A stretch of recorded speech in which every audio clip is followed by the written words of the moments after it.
Hello student, physics bye Kapil sir YouTube channel में आप लोगों का स्वागत है। स्टूडेंट, ये हमारी जो वीडियो है वो 10th क्लास यूपी बोर्ड के लिए है।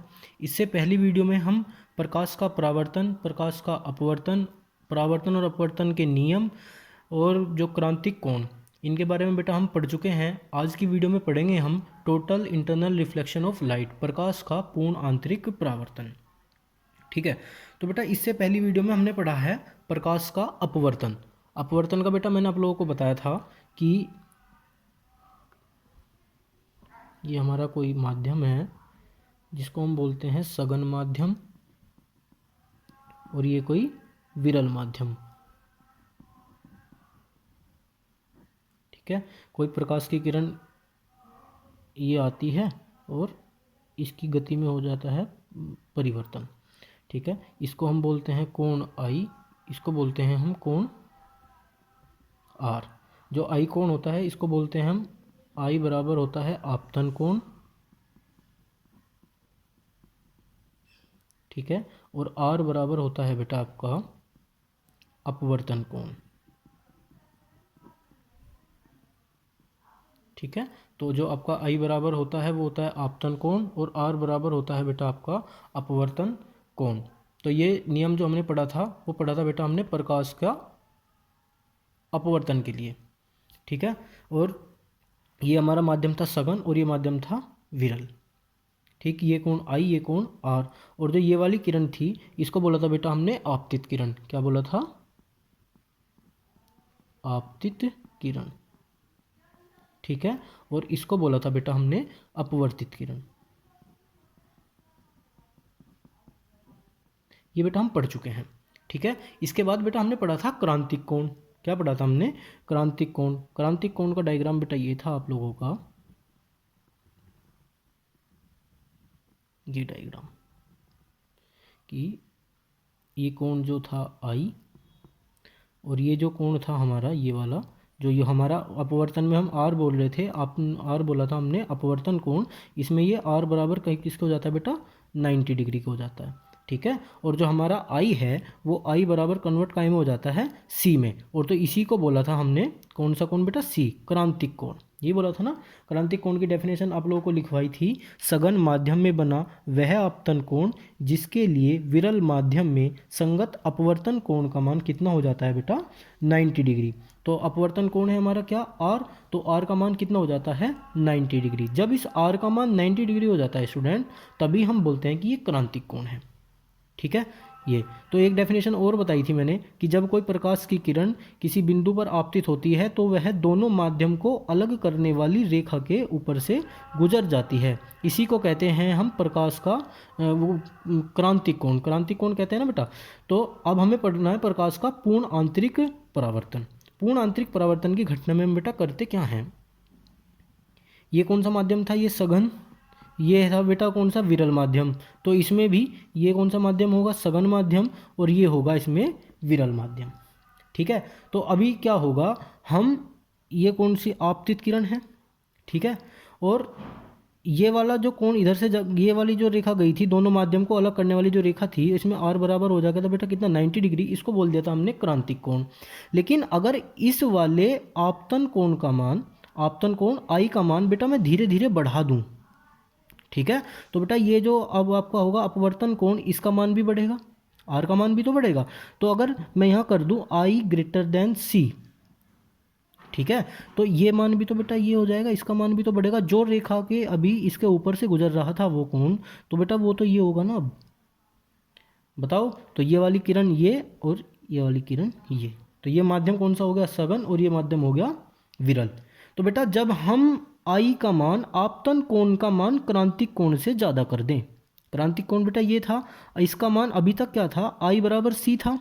जब आई बराबर सी था तो बेटा आपका कौन सा कोण हो रहा था? क्रांतिक कोण, और जिसमें आपके अपवर्तन कोण का मान कितना था? 90 डिग्री। अब हमने क्या किया, इस आई का मान ग्रेटर देन सी, जो है हमारा आई आपतन कोण का मान क्रांतिक कोण से ज़्यादा कर दिया। तो जो प्रकाश की किरण अभी तक इस माध्यम को अलग करने वाली रेखा से गुजर रही थी, रेखा के ऊपर से गुजर रही थी बेटा, वो इसके ऊपर से ना गुजर कर उस किरण का परावर्तन उसी माध्यम में हो जाएगा। उस किरण का जो परावर्तन है बेटा, ये वाली जो किरण है इसका परावर्तन इसी माध्यम में हो जाएगा, सघन माध्यम में ही। ठीक है, इसी घटना को बोलते हैं बेटा प्रकाश का पूर्ण आंतरिक परावर्तन। इसकी डेफिनेशन है, पूर्ण आंतरिक परावर्तन क्या है, मतलब एक ऐसी प्रकाश की घटना जिसमें प्रकाश की किरण किसी एक माध्यम के तल से, किसी एक, ये बेटा सघन माध्यम है ना, किसी एक माध्यम के तल से ऐसे कोण पर आपतित होती है, ऐसे कोण पर आपतित होती है कि उसका जो परावर्तन है ना बेटा वो उसी माध्यम में हो जाए। यही तो माध्यम है बेटा सघन माध्यम, कि इसका जो परावर्तन है वो इसी माध्यम में हो जाता है। यही घटना कहलाती है प्रकाश का पूर्ण आंतरिक परावर्तन। ठीक है बेटा, तो देखो हमने अभी तक अपवर्तन पढ़ा था। अपवर्तन में आपको दोनों बताए थे, आपतन कोण का मान भी बताया था, अपवर्तन कोण का मान भी बताया था। ठीक है बेटा, जो मैंने पहली वीडियो बनाई थी उसमें मुझसे गलती से ये वाला कोण परावर्तन कोण भूल गया बेटा। ठीक है, ये परावर्तन कोण नहीं बेटा, आपका अपवर्तन कोण है। ठीक है, और जब इसी अपवर्तन कोण का मान, इसी अपवर्तन कोण का मान हो जाता है बेटा 90 डिग्री, तो उसको बोलते हैं हम क्रांतिक कोण। और जब भी इसी अपवर्तन कोण का मान विरल माध्यम में ना आकर सघन माध्यम में हो जाए परावर्तित, सघन माध्यम में हो जाए परावर्तित, तो इसे ही बोलते हैं हम पूर्ण आंतरिक परावर्तन। तो बेटा प्रकाश की जो तीनों घटनाएं हैं, प्रकाश का परावर्तन, प्रकाश का अपवर्तन, प्रकाश का पूर्ण आंतरिक परावर्तन, बेटा ये आपतन अपवर्तन कोण पर ही निर्भर करती है। किस कोण पर निर्भर करती है बेटा? अपवर्तन कोण पर ही। ठीक है, तो प्रकाश के पूर्ण आंतरिक परावर्तन की बेटा हम डेफिनेशन लिखेंगे। इसकी भी बेटा दो डेफिनेशन है, मैं दोनों डेफिनेशन आपको बताऊंगा, जोन सी आपको इजी लगे, जो भी डेफिनेशन आपको इजी लगेगा आप पेपर में वही लिखेंगे। ठीक है बेटा, तो लिखते हैं इसकी डेफिनेशन। एक ऐसी प्रकाशीय घटना, एक ऐसी प्रकाशीय घटना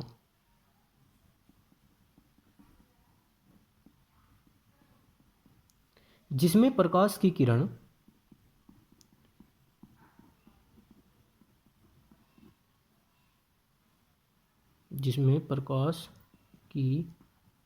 किरण किसी एक माध्यम के तल, किसी एक माध्यम के तल पर ऐसे कोण पर आपतित होती है, आपतित होती है कि उसका परावर्तन उसी माध्यम में हो जाता है, यह घटना प्रकाश का पूर्ण आंतरिक परावर्तन कहलाती है। यह घटना, यहाँ लिखते, यहाँ बेटा लिख सकते हैं यह प्रकाशीय घटना, लिख सकते हैं ना ऐसा, लिख दे यह घटना प्रकाश का पूर्ण आंतरिक परावर्तन कहलाती है। ठीक है बेटा, तो देखो अभी तक हमने जो पढ़ा था वो आई और आर, ठीक है, आपतित जो आई था वो आपतन कोण और ये अपवर्त होता वो अपवर्तन कोण। ठीक, अगर ये एक माध्यम से कोई प्रकाश की किरण दूसरे माध्यम में जा रही है, उसकी गति में हल्का सा मतलब जो उसकी गति कम हो रही है और वो अभिलंब की ओर झुक जा रही है। ठीक है, ये वाला था हमारा अभिलंब की ओर झुक जा रही है, तो बेटा वो घटना कहलाई थी प्रकाश का अपवर्तन।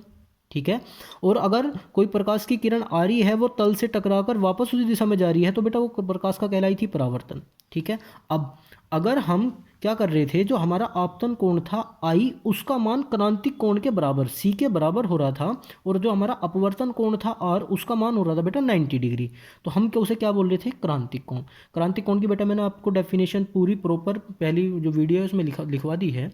अब अगर बेटा हम आई का मान ग्रेटर देन कर दें, सी आई बड़ा हो सी से बड़ा कर दें, तो जो प्रकाश की जो ये घटना है ये प्रकाश की क्रांतिक कोण से भी ज़्यादा हो जाएगा बेटा, तो वो उस प्रकाशीय जो किरण है उसका परावर्तन हो जाएगा उसी माध्यम में जिस माध्यम से वो आई थी।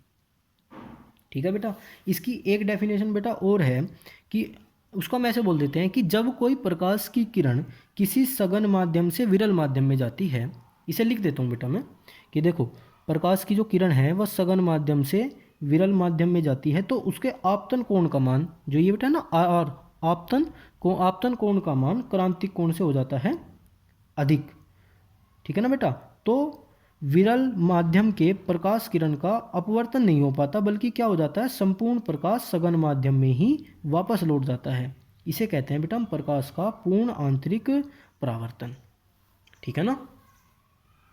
तो इसके दो वो होते हैं बेटा शर्त, इसके जो नियम होते हैं, इसकी दो नियम की शर्तें होती हैं। शर्त नंबर 1 इसकी क्या होती है, ये बेटा जो डेफिनेशन है ना, ये वाली डेफिनेशन हम लिखते हैं। और क्या नाम है, अगर आपको दूसरी डेफिनेशन लिखनी है तो मैं आपको बोल देता हूँ कि जब कोई प्रकाश किरण सघन माध्यम से विरल माध्यम में जाती है तो आपतन कोण का मान क्रांतिक कोण से अधिक हो जाता है, तो विरल माध्यम में प्रकाश किरण का अपवर्तन नहीं होता, बल्कि संपूर्ण प्रकाश क्या हो जाता है बेटा, परावर्तित होकर उसी माध्यम में या सघन माध्यम में लौट जाता है। इसी घटना को क्या कहते हैं बेटा हम, प्रकाश का पूर्ण आंतरिक परावर्तन। ठीक है। हमारा आपतन कोण है I और अपवर्तन कोण है R।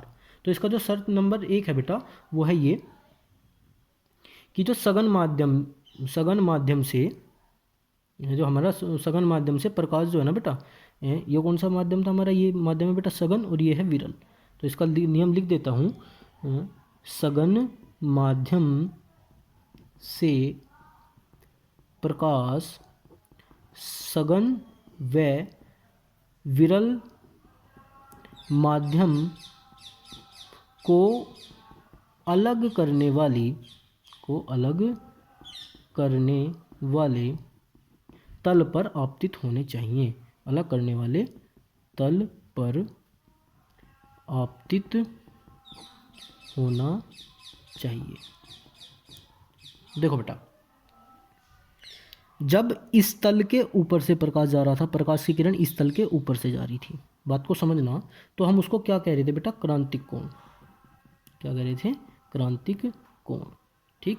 जब इसी तल से प्रकाश जो आपतित परावर्तित हो जाए, इसी तल से हो जाए बेटा परावर्तित, तो उसे बोलते हैं पूर्ण आंतरिक परावर्तन। इसके नियम 2 हैं। तो नियम नंबर 1 तो ये है, शर्त नंबर 2 बेटा इसकी ये है कि जो आपतन कोण है, आपतन कोण का मान, आपतन कोण का मान क्रांतिक कोण से अधिक होना चाहिए। आपतन कोण का मान क्रांतिक कोण से अधिक होना चाहिए। तो बेटा हमारा आपतन कोण था I और क्रांतिक कोण था C। तो अगर आपतन कोण का मान क्रांतिक कोण से ज़्यादा होगा तो तभी प्रकाश की किरण का पूर्ण आंतरिक परावर्तन होगा। बेटा ये वाली घटना कि जब इसका मान ज़्यादा होगा तभी तो बेटा इसका मान बढ़ेगा। अब एक बात बताओ, ये डायग्राम में अलग बना देता हूँ।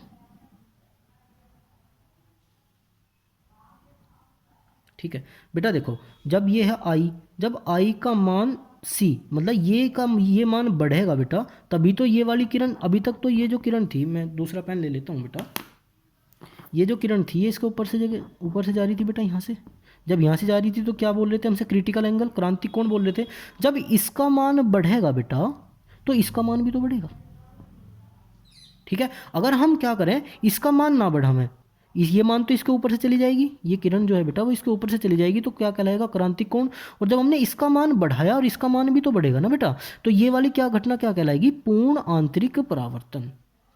तो इसके दो जो नियम नंबर 2 है ये कहता है कि आपतन कोण का मान क्रांतिक कोण से अधिक होना चाहिए। ठीक है बेटा। तो प्रकाश की जो पूर्ण आंतरिक परावर्तन की घटना है बेटा आप लोगों को समझ में आई। अब वैसे तो प्रकाश के जो पूर्ण आंतरिक परावर्तन होते हैं बेटा, इसके अलग अलग उपयोग होते हैं। ऑप्टिकल फाइबर में इसका उपयोग होता है, और रेगिस्तान में मरगमरीचिका जो दिखाई देती है ना, उसमें प्रकाश का अपवर्तन तथा पूर्ण आंतरिक परावर्तन के ही बेटा उपयोग होते हैं, इसी के कारण वो दिखाई देती है। ठीक है। जो अगर अब क्या नाम है, क्रांतिक कोण से अधिक होना चाहिए, ये वाला जो डायग्राम, इस जो सेकंड लॉ है बेटा की जो सेकंड शर्त है, अगर आप इसका डायग्राम भी बनाना चाहोगे ना तो इसका डायग्राम ये बनेगा। जब ये कौन सा मान है बेटा, I है ना, और जब इसका मान ये आपका जो R है, R का मान ज़्यादा होगा तो यही तो होगा बेटा, यही घटना तो होगी, तो ये भी I और ये भी I। अगर इसका मान ज़्यादा होगा तो दोनों कोण फिर बेटा। ठीक है, आज की वीडियो में बेटा इतना ही। आगे जो अगले की वीडियो होगी उसमें हम पढ़ेंगे प्रकाश का प्रकीर्णन। ठीक है बेटा, scattering of light. Thank you.